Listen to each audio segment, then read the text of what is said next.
So, welcome to Political Perspectives. I'm Kari Lerner, chair of the Democratic Party of Lee County, and today we have Alison Morano, political consultant, with us. Welcome, Alison. Hi, thank you for having me on, Kari. Oh, glad Chair. to. Yeah, Alison is from 2007 to 2011. She was the chair of Pasco County Democratic Party. She's the founder of the Democratic County Chairs Association. And Alison is also one of the former vice chairs of the FDP, as well as multiple consulting gigs through various elections between 2012 and now. What we'd like to talk about today, Alison, is voter registration. Can you give me like a quick overview of what did the Democrats do in the past that was so successful, and how can we get there again? All right, so you know that throughout time, before we got to around 2007, I would say, there was a very big lead with the Democrats. And we held on to that for quite a while until it went in the other direction.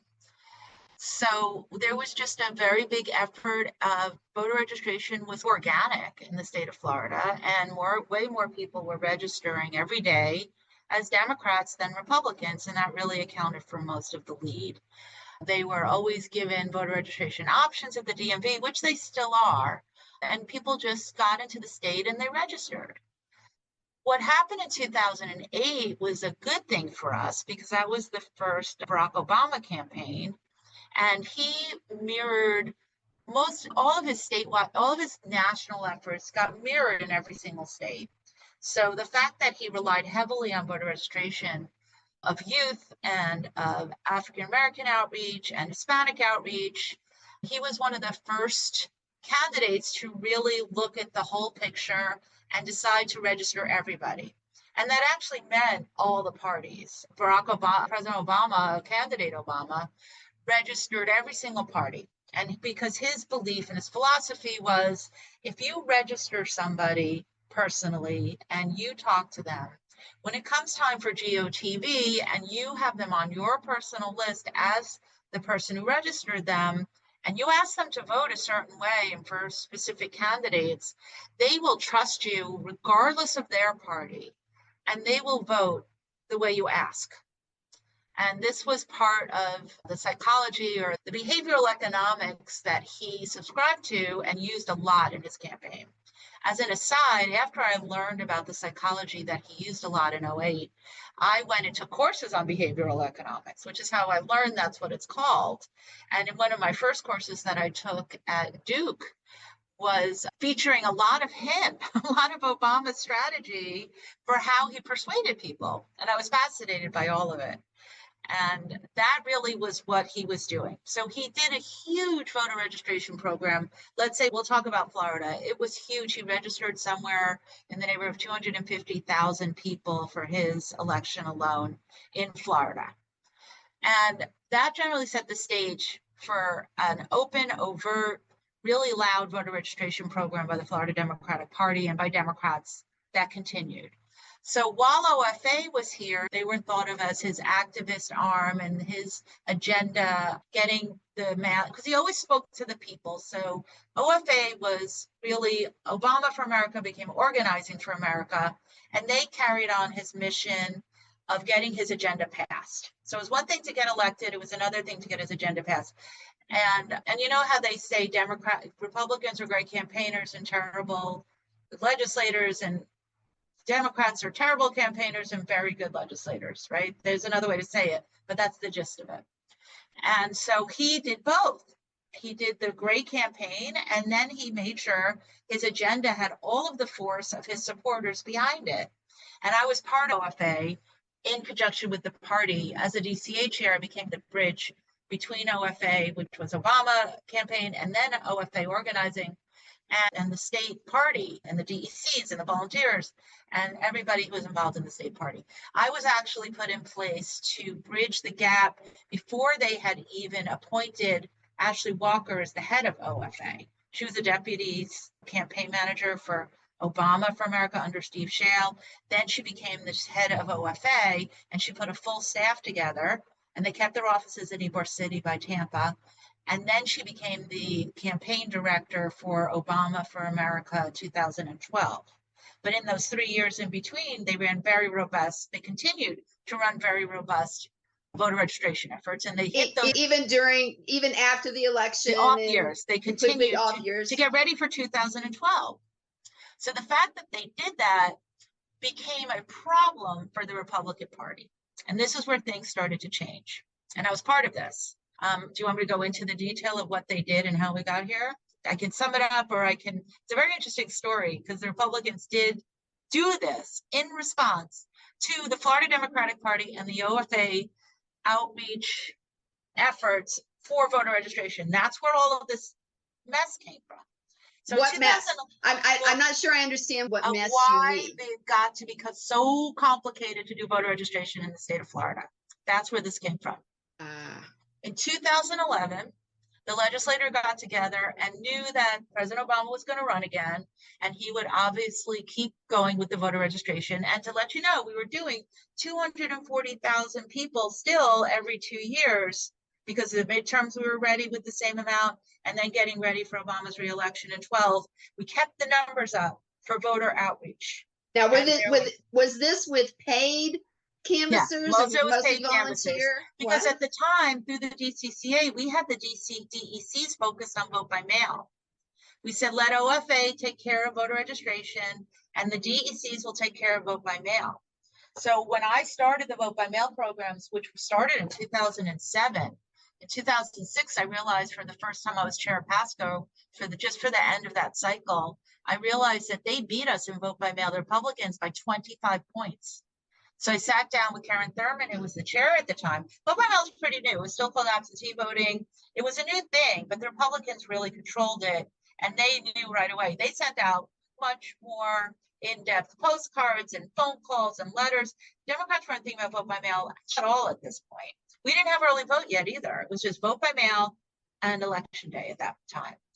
I sat down, and my state committee woman at the time came in appalled with this 4-piece full color mailer that Jeb Bush sent out for, I think it was Charlie Crist at the time in 6, and said, look what they do. And it was complete with a quarter on it to buy a stamp to send it back, which I've always thought was borderline gray area illegal to send the money for the stamp, but it was never brought up. So they beat us by 25 points. I sat down with Karen Thurman, who was chair at the time, and I said, we've got to get a handle on this vote by mail stuff. She said, I completely agree. She said, if I send you out on a tour, would you go talk about it all over? And I said, sure. And that was a volunteer. She gave me some money for the DCA to hold our first event. And we did all-day trainings at that time when we did a DCA meeting. And it was vote by mail top to bottom. Everything was vote by mail. This is how you do it. We have to go to every single supervisor in the state and make sure the forms we use with our branding meets their criteria for vote by mail information. We've got to start doing this and converting our election day voters to vote by mail and see where we can get with this. We weren't convincing people not to vote on election day. We were it's a trust issue. We were convincing people that it was safe and trustworthy and perfectly fine to vote by mail. And it saves a ton of money. That was the main thing. It saves so much money to vote by mail. And then we can bank our votes. And then on election day, we can go to the people who haven't voted yet, right? So that's where we were on vote by mail. So we concentrated with the DECs only on that, no voter registration. Let OFA handle it, and let the FDP run their paid program for voter reg. And we did all the vote by mail. The small counties loved it. They bought into it in a huge way. They funded huge vote by mail registration efforts in every small county. It really was something. Who funded those? The FDP? The Small County Coalition. Small County Coalition had its own money printed, and it funded it. They did the mail. They funded these press one robocalls. They did everything. And the larger and medium counties did it too, but the small counties really embraced it. So then you learn how to turn out also. So we figured that out too. So long story short, for that, by 2012, we had come up to maybe 2 points, within 2 points, a point and a half of vote by mail turnout So you on gained election day. 23% in those Yeah, years. and now we've blown past them, if you remember, because Yeah. we had some help in depressing it on the Republican side in 2020, but we beat them by what, 20 points or something election day in 2016 or 2020. We blew right past them, but we caught up pretty quickly. It took about 5-6 years, and it was a trust issue. We caught up because you have to do everything. Now, at this point, we also had early vote. You have to do all of it. So we beat them now in vote by mail. We're even, but they caught up to us in early vote. So we're even in early vote. But right now, the Republicans come out on election day. Yeah. And it's because we can't take any of it for granted. We're not cannibalizing our voters. We're getting people to vote by mail and early vote so we can have that banked. Then on election day, we know who to push to the polls, and we have so much more time to get the people who still haven't voted there. That's why I've never subscribed to the cannibalizing the same voters, just changing their method of voting. The whole idea was to get the good voters voted and the semi-good voters voted, and then you go after the infrequent voters on election day and you push your numbers up that way. You just get more people voting, not the same people voting a different way. You free up your time to get the rest of the voters to the polls. Another cool fact about vote by mail is they did surveys over the years, and they consistently find that once a person gets over that first hurdle of maybe not wanting to vote by mail, which really isn't the case anymore, but at the time they found out that once you do it once, you'll do it every time. It's not a new sell. Because you can go in and you can follow your vote. My family, we all take our ballots, we don't put them in the mail though. We take them to the drop box. Yeah, and put it in the box. Yes, good. But now the Republicans are eliminating the drop box because they're onto you. So to get back to voter registration, what happened was in 2011, the Republicans started passing these draconian laws about who can register voters, how they can register voters, and especially what the penalties are if they do any of this wrong.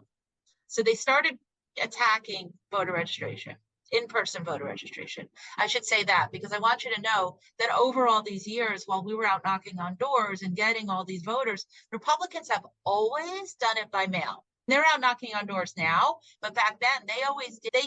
They would get 500, 1,000 registration forms into their Republican executive committees and mail them to everybody. That was how they did voter registration, and it worked. And I do think it's something we should do because they just put them in the mail and sent them to people. And now we have online registration, and we should be pushing that too.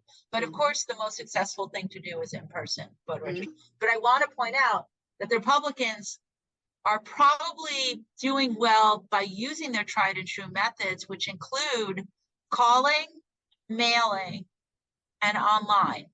They're very good at this. It's not that they're out there knocking on more doors all of a sudden. I personally believe, unverified, that these three methods they've just become very good at, and it's helped them jump ahead of us. And we have our reasons for not being there, but that's part of where I think their success is coming from. And it's something that I believe we should be also doing. I've always thought that. And we should be doing it this year. Yeah. Why not mail voter registration forms? Why don't we ever? I tried that once and it worked pretty well, but we never really used it as an organizing tool. In 2011, they put the draconian laws in, which established this third-party voter registration shenanigan form that you have to register as a third-party voter registration company or organization, and then you have to get your number assigned, and then you have to check out voter registration forms. Then they have to be back in a certain amount of time. You have to sign and date them. And in this year's law, which I don't remember if it passed or not, I didn't double check, but you have to issue a receipt, where they tried to get you to have to issue a receipt. Did they do it? Did it pass? I honestly don't know for sure. So that was some of the things, like with voter by mail, when we were starting to do so good, they tried to change those laws too. What that hurt them as well. So they didn't really change those rules that much. They changed them a little bit this year, and it has to do with how many you can turn in. It has to do with, like you said, the drop boxes. So they're trying to hurt that as well. Early vote sites, they hurt us by closing anywhere the youth would want to vote. They closed all those down. They changed, and people don't focus on the fact that all the vote by mail registrations got canceled this year, so we start from scratch. But it's not the first time they've done that. They did that also to President Obama. They canceled all the vote by mail. So it's not the first time we've had to get them back. And a fun fact is the first time they did it in 2011, we had to get back 539,000 vote by mail registrations after they all got canceled. And we did it. And then we far exceeded it by another 150,000.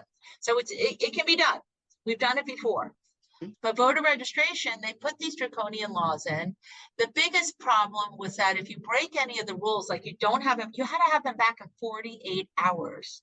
Weekends didn't even count. You still had to have them back in. Yeah. You had to have every I dotted, every T crossed. You had to do everything. You had to check out your voter reg forms. So again, we were glad that we were sticking with the OFA is the only organization in the Democratic Party that's going to handle voter reg.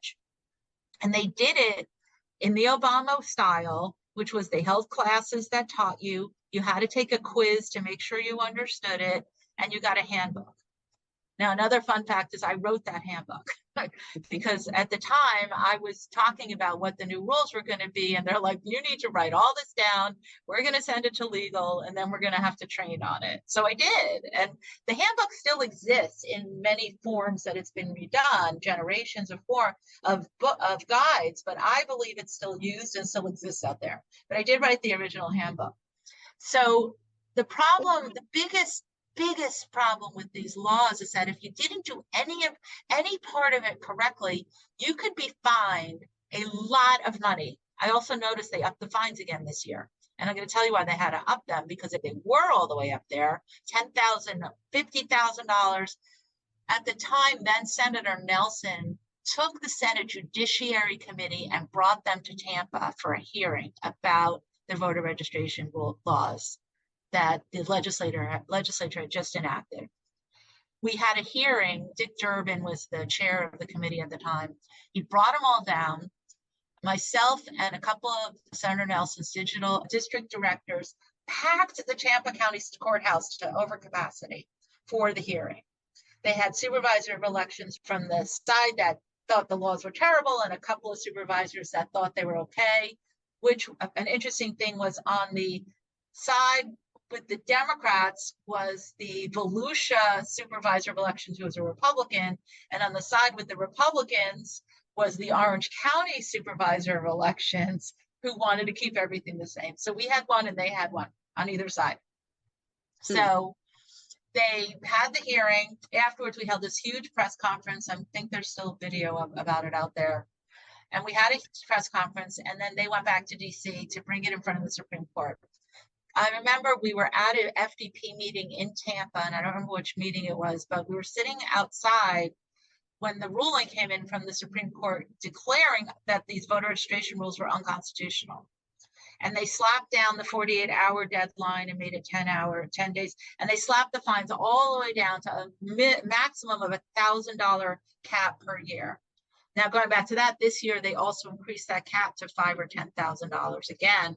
And I don't know what's happening with that. I don't know if it made it in, if they're fighting it. I honestly don't know what's going on, but they tried to raise it again. And they changed a few other little things. So we're getting back to the voter registration outreach. This continued the 250,300 voter registration, huge outreach projects continued until 2017. So even in 2016, which was a very upsetting, crazy election, we did our voter registration goals. Now, 2017, this is when the Florida Democratic Party had all new leadership and a change of heart about how to do voter reg. And quite honestly, they did not put the effort into a statewide outreach effort solely on voter registration anymore. And Can I ask you a question? Do you remember budget-wise, like what did this effort cost the FDP? I can't tell you. I would say maybe it was between 300,000, $500,000, could have been more. I don't know. They had 50, 60 people full-time on staff for 2 years of solely doing voter registration. They canceled 50, 60 staffers statewide. At any time. Yeah, maybe more. I'm just guessing. You can't hold me to the numbers. I know they're up there. They just could. I think that I may be lowballing it. Because when I did the canvas, the paid canvas for Orlando, and then we had one in Miami in 2016 for Hillary, which was the last time we did this. We started the day after book closing, which meant all the voter registration staff was now out of work. And the only reason I know anything about it is they sent that staff to me on the day I opened the paid canvas so we could continue keeping them employed. And I hired almost all of them. And I want to say that was upwards of 50 people in Orlando alone. Oh. They just sent them all over and they lined up outside the door to my office, outside the office itself. They were lined up down the street. And I want to say we hired every single person that walked through the door. And we continued to hire for paid canvas. But that's how I know how many there were, because we took over the staff that was previously doing voter registration once voter registration stopped with book closing. And you had paid canvassers in Orlando, and they did it in Miami too. Didn't Hillary win Orlando by 30 points? Yeah. She did win by 30 points, which is why I was shocked the rest of the night, because Orlando came in first and it was huge. And we put in all these new Democrats into Congress and the state house and Senate. And then I just didn't understand what happened in the rest of the state. So anyway, that's how I have a ballpark of how many people it was. And I know they were paid $15 an hour. So I just am ballparking all of it. $15 an hour in 2017? Oh, yeah. In 2016. Hillary, the party was paying $15 an hour, and we matched that. And Hillary made that. That was a cornerstone of her campaign, was all of her employees at any level were paid a minimum of what she was trying to make the minimum wage be, which was at the time $15 an hour. And I used to send out my paid canvassers by saying, she's paying you minimum wage. She wants to pay everybody $15. That's what you go to the doors with. Understand she's already doing it, and it's not even enacted yet as a mandatory. She's already paying everybody the minimum wage that we should have in this country. And that was part of the message that I would send people out. We would do a raw thing every single morning, and I have guest speakers in to send the canvassers on their way to get out the vote. This was get out the vote paid canvassing.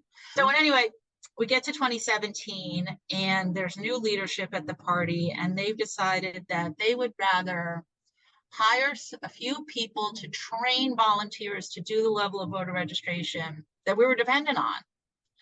And I directly said that is not a good idea. And I was looking and I remember texting you. I was like, all the voter registration money is being spent somewhere else. This is where we start turning. I said this in 2017, and this is in writing because I have said it many times. I'm watching all the voter registration money go into other places, and they're not going to do voter registration. And I don't know what they're going to do, but it's not this. So all of Obama and all of the previous FDP efforts are now not there anymore. And this is where, and now we know where we are now. That's what happened. And that was continued. And then it just snowballed. And then each year we lost our advantage. Is that correct? Down 400,000 now. And I directly attribute it to the redistribution of the allocation of the funding. That even, and I'm not saying everybody is okay with this. I was okay with other programs not being funded because we needed the voter registration that badly. And we knew the DECs had vote by mail. I was never worried about vote by, and that was purely volunteer, but it worked. And they put DEC stands for Democratic Executive Committee. So those are the county parties. The DECs mean the county parties. They're very good at it now. And that's one thing I don't think we've lost over the years, because enough leadership in the party itself of the chairs and the state committee people, they understand after all these years, that's been passed down. A lot of the times you find, like we have with the voter registration program, things don't translate from one leadership group to the next at any level, at a county level, at a state level, at a club level. It doesn't always keep going. Things get lost as leadership turns over. Vote by mail has stayed. It's been tried and true, and it actually has held up, and we're still winning. And even without the depression of it on the other side, I believe we'd still be up at least 2 or 3 points, right? Now we're up 20 now, but we'd still be up 2 or 3 points. We need to work on early vote. Like I said, the Republicans have overtaken that, or at least evened it out and overtaken a little bit here and there in different cycles. And election day, they always beat us. And They don't have to. It's not, but the reason that we don't have the voters to turn out is because we don't do the voter registration. So we don't even have those new voters to turn out. All of it has affected everything else. And you can't be. Yeah. So let me step back just a little bit. You talked about way back when OFA, when you were doing the voter registration, that you targeted the young voters, the African American voters. I'm not saying they targeted. I'm saying that it was part of an outreach. It had never been a demographic outreach before. They didn't target it more than another group. They just added it into their specific outreach. I don't want to say targeted. I don't like the way. Oh, okay. I'm sorry. Like that word. You know what I mean? You know, I do. Yeah, no. It was unfolded as as a piece of what needed to be done. It wasn't looked at as a whole blanket voter reg outreach, homogenous. It was micro. It was programmed. That's what Obama was known for, was his micro targeting. I know you don't like the word. Because he was a numbers guy. Yeah, he was definitely about the micro targeting. But I guess was this effort to reach, because that's one of our things that we're trying to do here at the Democratic Party of Lee County, is we're trying to reach and engage with the younger voters, basically millennials and Zoomers and Gen Z. The younger voters, the Gen Z and the Zoomers, seem to be waking up to the fact that they can have power. I think the election of Congressman Frost has been I was going to bring him up. Very helpful in that. But can you think of other ways that, because here again, I'm bringing it down to the county level. You did most of your work on the state level, and for that, we are all very grateful. But looking for what we can do here, I know that Chair Freed is looking at things completely differently and trying to, I think, get back to some more basics here. But on the county level, we have a challenge in reaching some of these communities in order to have them engage. It's hard to engage young voters when your volunteers all look like me. So how was it, just how dynamic that Barack Obama was, that you were able to do that? Or how did you create that sense of hope and That's energy? What it was. It was hope and change, right? He was dynamic, but he spoke to everybody very truthfully and plainly, and that's what you do. But when I think about how to outreach, even being us, you just have to, there's always, and I think this culture has changed, but not changed in any political party. This is on either side. I would say if I was even going to the other side, I'd walk into the same culture. There's always been a problem with letting, say, younger people in and listening to their ideas. So it's one of those, the biggest complaint I think you'll get from the youth that try to get involved in our local parties is that they don't feel heard. And they feel like they're being asked to come in and conform to the existing structure instead of coming in and being able to help us understand what it is that we should be doing. And I would say 10 years ago was a little bit more difficult because they didn't have the proof. To me, it's all data and everything's verifiable. And now you can look and you can see that the youth have the messaging down and they understand what they're doing and they know how to talk to people. Social media has turned the table completely. And I will preface this by saying, even if you don't understand any of it, you don't like TikTok, that's fine. I erase TikTok until I can figure out what is going on there. But you don't necessarily like Instagram. Politics is on Facebook, politics is on Twitter, but it's not the reels, RELS. We're not doing social posts the way the younger group does. But now it's verifiable that they reach people. And it's time to not discard what it is they're saying and let them at the table. That's everybody. And I know there's plenty of people who might be listening saying, I do that, and I'm glad. We just need more people to do it, because that's always been where we lose them.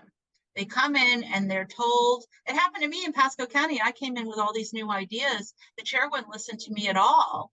And she asked me to head up this one thing, thinking she was putting me over in a corner to handle this thing. And that didn't work out because I was the chair within 8 months. No one puts Alison in the corner. I can't even Right. imagine. But it was just, you can't, I knew that. And I tried the best I could to listen to everybody's ideas, but this was 2006. We weren't even there yet. But I think now, and every time you talked about Chairwoman Freed, she just started some youth leadership council at the FDP. And having said that, I know nothing about it. I have no idea what their structure is or their organizing, but there's a really good guy who was asked to be part of it. And he's pretty excited about that. And I can tell he's got that enthusiasm. Jaden D'Onofrio. He's a great person to get engaged, right? Maxwell Frost, if you can't get to him, because he'll engage the youth. Jaden is a great person. And you can tell him I said to reach out. I actually met Jaden at one of the meetings, not the last meeting, the meeting before, but anyway, go ahead. Yeah, no, I'm just saying there are youth that are involved. And I want to say that always happens because I helped found the College Democrats with Dominique Gellin back in 2007, 8. And she was all gung-ho, and it went really well. And she was a great organizer and a great leader. And the College Democrats took off really well. And they had chapters in every county. And then she moved to California. And it fell off for a while, which is what I mean about leadership not translating. We don't have a secession plan. Yeah, we don't have a succession and the Democrats plan. never do. I never understood how we don't have any sort of every election is new, right? And I get that for democracy, but there's no implied ascension, right? The way there are in nonprofits, right? You never are guaranteed the next rung if you make it to the one before it. Listen, Alison, I am so grateful to you for taking this time to share with us your thoughts on just giving us a brief, and it is a brief history because there's a lot packed into that short amount of time, and some of the suggestions that you have provided. Do you think I could ask you to come back and do another one of these on another subject? Oh, absolutely. I'll do whatever you ask me, Kari. Thank you, Alison. We're very fortunate to have someone as knowledgeable as you here still helping us in the state. So it's Alison Morano, political consultant. Thanks for joining. Thank you. Thanks.